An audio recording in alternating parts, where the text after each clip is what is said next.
Makasih ya. Ya aku bete. Tidak membuahkan hasil. Ya, Alias itu benar. seperti apa sih mungkin penjelasannya? Memang hari ini kan hasil dari 2 minggu yang lalu, hasil mediasi disampaikan bahwa memang ternyata mediasi itu gagal. Sidang lanjutan perkara cerai Ria Ricis dan Teuku Ryan kembali digelar di Pengadilan Agama Jakarta Selatan. Pada sidang yang mengagendakan penyampaian perbaikan gugatan dari pihak penggugat ini, Ricis dan Teuku Ryan sama-sama kompak tidak hadir, dan hanya diwakili tim kuasa hukum masing-masing. Deddy Rizal Armidi selaku kuasa hukum Teuku Ryan mengatakan, ketidakhadiran kliennya di sidang perceraian kali ini lantaran terbentur pekerjaan yang tak bisa ditinggalkan.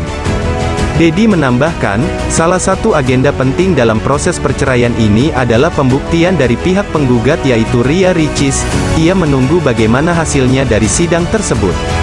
Deddy memastikan, hingga kini Ryan masih tetap pada keinginannya untuk mempertahankan rumah tangga dengan Ria Ricis.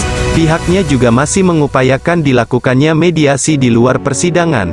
Iya, sampai dengan detik ini tidak ada perubahan sikap sama sekali dari Ria Ricis.